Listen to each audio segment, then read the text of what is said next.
And that's breaking news from Australia and Japan. They have ruled out joining a multinational naval force to protect oil tankers traveling through the Strait of Hormuz.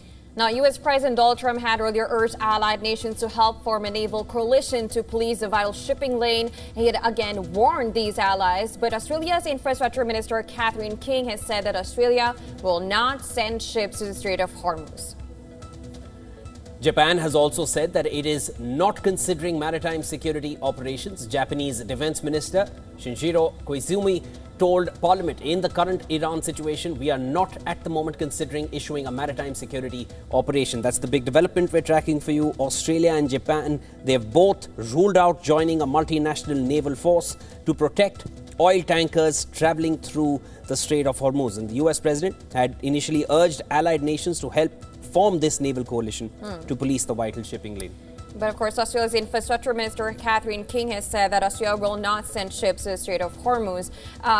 Lynn, I would like to take your reaction to this. Of course, we have this statement coming from Australia. If you could also analyze for us what kind of importance does the Strait of Hormuz play for Australia at the moment? And of course, Australia saying no to providing any kind of assistance at the Strait of Hormuz.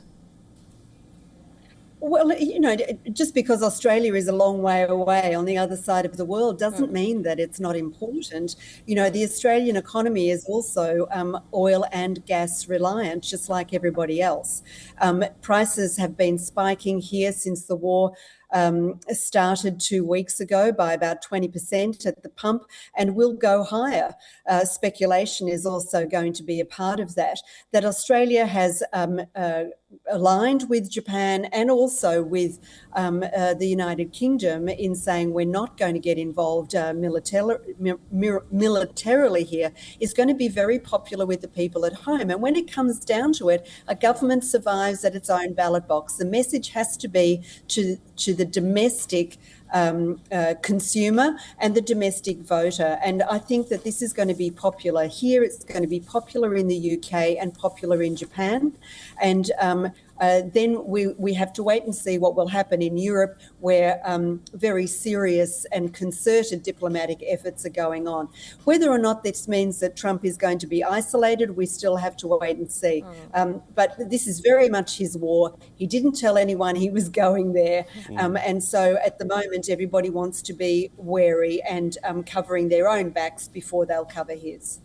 Interestingly, that's exactly what Jyotsna and I were also discussing, that nobody was informed. It was a unilateral decision. Even Congress didn't know. And now partners across, while Australia and Japan have now said no, Lynn, do you feel NATO will have that liberty to say no when Trump says that you're going to have a bad future if you don't assist this?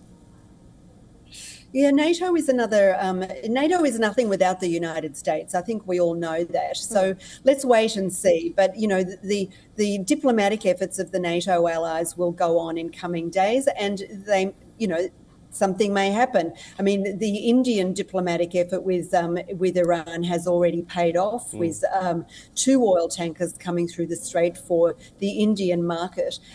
So, something there is working. Let's see. Lynn, always a pleasure speaking with you. Thanks so much for joining us here on the broadcast. There will be more to discuss. Look forward to discussing with you again. All right, there was Lynn O'Donnell joining us from Australia. As of now, we are going to be continuously tracking all the developments coming in from West Asia. This is World DNA. Slipping to a very short break. Come right back.